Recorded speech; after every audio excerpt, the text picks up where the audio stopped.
नमस्ते सभी को। शेयरिंग स्टोरीज पॉडकास्ट में आपका स्वागत है। इस चैनल में हम किताबों पर चर्चा करते हैं।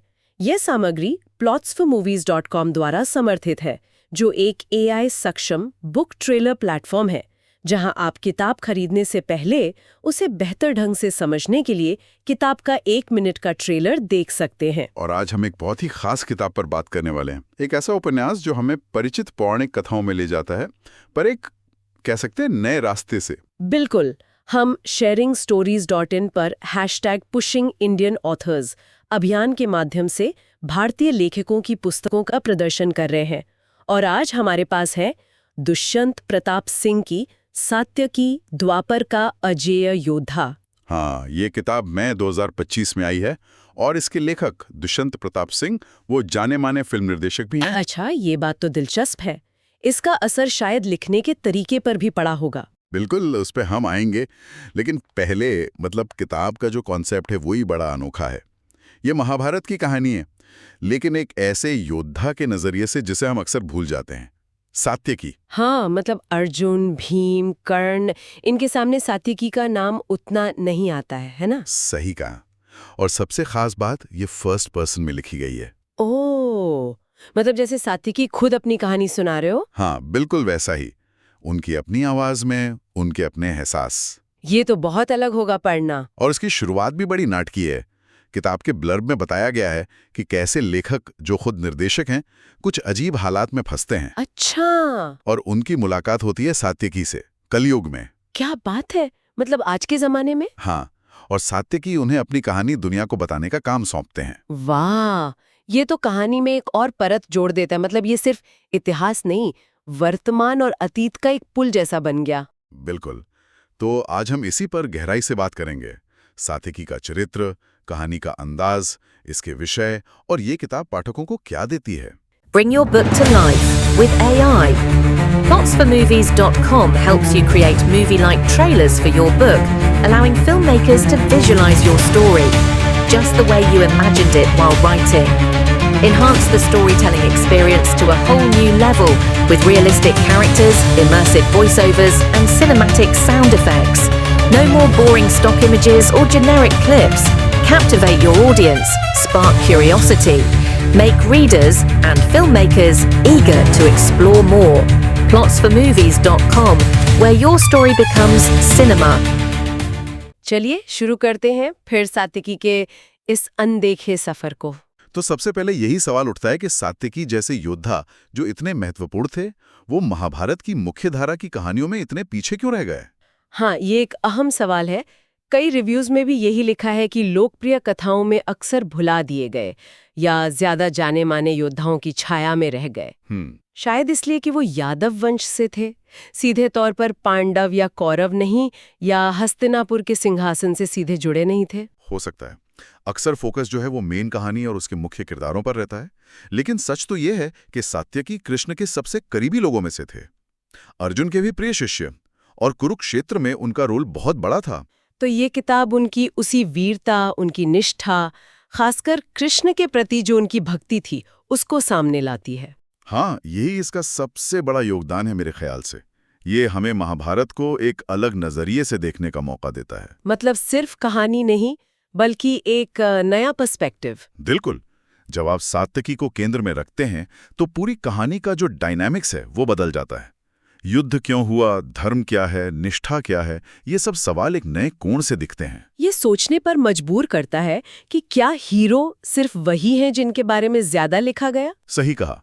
सात्यकी का चरित्र हमें महाभारत की घटनाओं की शायद ज्यादा बारीक और परतदार समझ दे सकता है। अच्छा, अब जरा कहानी के सफर की बात करें। आपने कहा शुरुआत आज के जमाने से होती है, फिर अतीत में जाते हैं। ये सफर कैसा है? हाँ, कथा का प्रवाह जैसा आउटलाइन में था, आह्वान से युद्ध क्षेत्र तक है। एक तरह से ये हीरो की यात्रा है। हम सात्यकी के शुरुआती जीवन को देखते हैं, मथुरा में कृष्ण से उनकी मुलाकात, कैसे वो धीरे धीरे कृष्ण के इतने भरोसेमंद योद्धा बने। और कृष्ण और अर्जुन के साथ उनके रिश्ते पर भी फोकस है। हाँ बिल्कुल, और ये जरूरी भी है। कृष्ण के साथ उनका रिश्ता सिर्फ गुरु शिष्य वाला नहीं था, गहरा विश्वास था, दोस्ती थी। और ये निष्ठा उनके हर फैसले में झलकती है।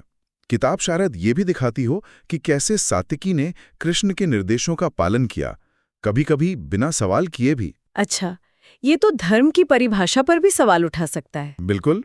और अर्जुन के साथ उनका रिश्ता भी दिलचस्प है, भाईचारा भी और थोड़ी प्रतिस्पर्धा भी। दोनों ही महान धनुर्धर थे। हाँ, द्रोण के शिष्य। तो क्या किताब उनके बीच की इस डायनामिक्स को दिखाती है? कुरुक्षेत्र में वो पल जब सात्विकी को अर्जुन को बचाना पड़ता है, ओह हाँ। उस पल को सात्विकी के नजरिए से देखना पाठक के लिए एक अलग ही अनुभव होगा।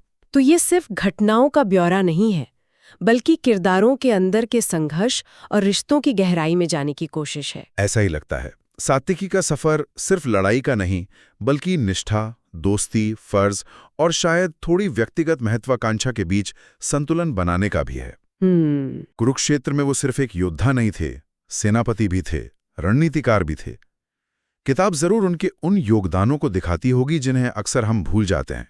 जैसे भूरिश्रवा के साथ उनका वो युद्ध, वो तो काफी विवादित माना जाता है। हाँ, बिल्कुल। उस घटना को सात्विकी के नजरिए से समझना पाठक को उसके पीछे के धर्म संकट को शायद बेहतर समझा पाए। अब आते हैं लिखने के स्टाइल पर। आपने शुरू में कहा था लेखक का फिल्म निर्देशक होना अहम है। वो कैसे दिखता है स्टाइल में? हाँ, देखिए, रिव्यूज और डिस्क्रिप्शन से ये साफ है कि स्टाइल बहुत सिनेमैटिक है। सिनेमैटिक मतलब पढ़ने में ऐसा लगता है जैसे आप देख रहे हों। सीन बनते हैं आंखों के सामने। युद्ध के मैदान, महल, किरदार सब जीवंत हो उठते हैं। अच्छा, जैसे शब्दों से तस्वीर बनाना? बिल्कुल। एक्शन सीन तो शायद बहुत ही गतिशील और रोमांचक होंगे। एक निर्देशक की तरह वो शब्दों से फ्रेम बनाते हैं। और फर्स्ट पर्सन होने का क्या असर है? फर्स्ट पर्सन आपको सीधे कहानी के दिल में ले जाता है।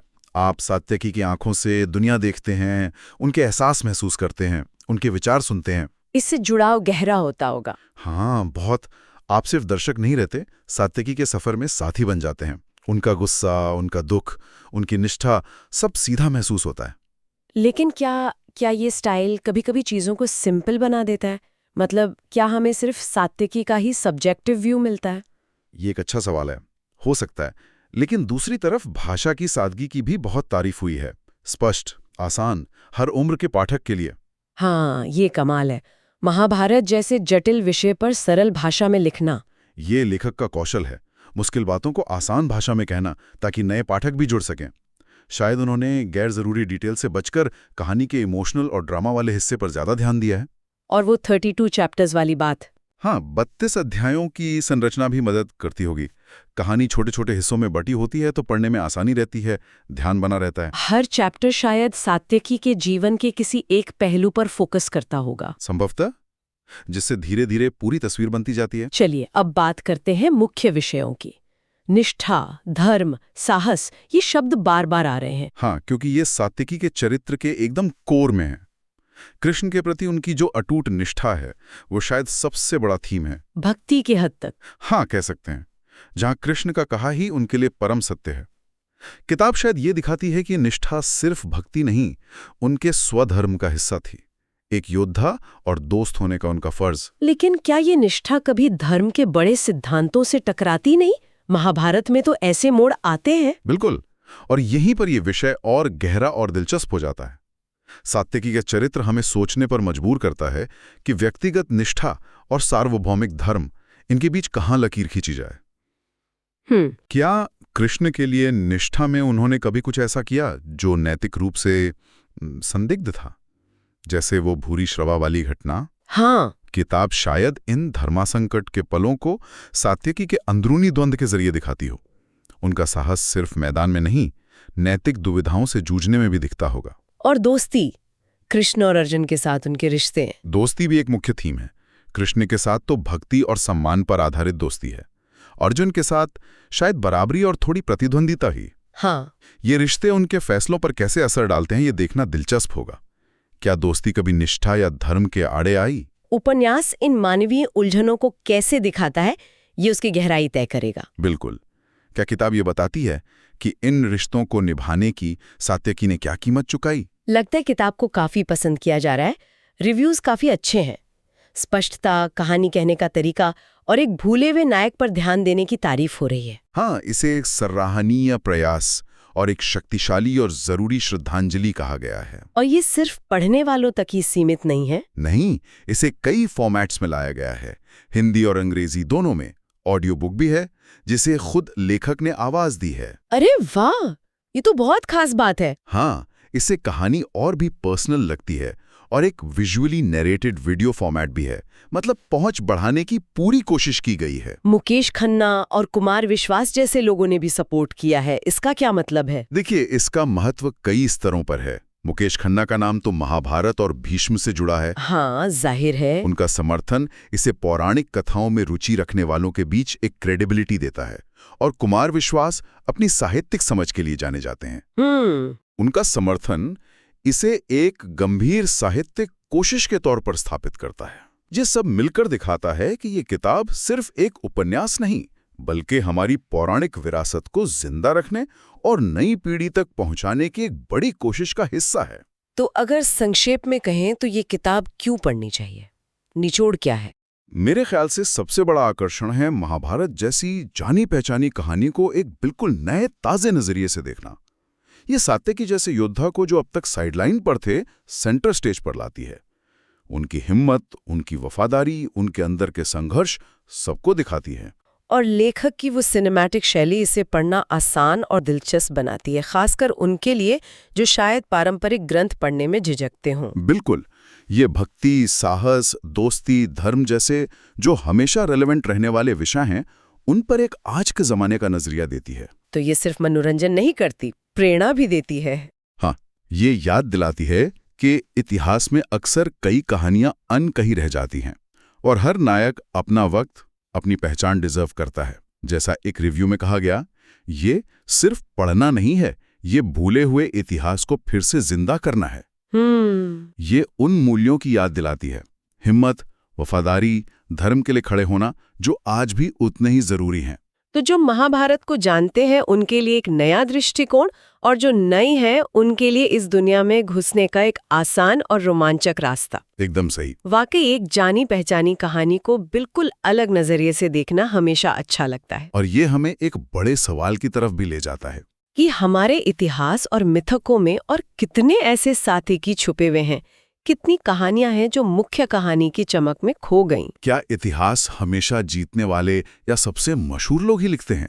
सात्यकी जैसे किरदारों की कहानियां जानना क्यों जरूरी है? शायद इसलिए क्योंकि वो हमें कहानी का एक ज्यादा मानवीय पहलू दिखाते हैं। हाँ, वो हमें याद दिलाते हैं कि हिम्मत, वफादारी, संघर्ष के कई रूप होते हैं। हर कहानी मायने रखती है, हर आवाज सुनी जानी चाहिए। इन भूली हुई कहानियों को खोजना शायद अपने अतीत को और खुद को बेहतर समझने का एक तरीका है। बिल्कुल। ये वाकई एक गहरा विचार है, श्रोताओं को इस पर सोचने के लिए छोड़ते हैं। अगर आपको ये चर्चा जानकारी भरी और दिलचस्प लगी हो तो हमारे चैनल को सब्सक्राइब करने और समर्थन करने पर जरूर विचार करें। आपके समर्थन से ही हमें ऐसी और कहानियां आप तक लाने में मदद मिलती है। और हम श्रोताओं से आग्रह करते हैं कि वो इस अद्भुत पुस्तक सात्यकी द्वापर का अजेय योद्धा को खरीदें और पढ़ें। खरीदने के लिए लिंक डिस्क्रिप्शन में दिया गया है। इसे पढ़कर अपने विचार भी हमसे साझा कीजिएगा। और हाँ, हमें नीचे कमेंट्स में बताइए कि भारतीय लेखकों द्वारा लिखी गई आपकी पसंदीदा पुस्तक कौन सी है। हम आपके सुझाव जानने के लिए उत्सुक हैं। अगली बार तक पढ़ते रहें और कहानियों को साझा करते रहें। नमस्ते।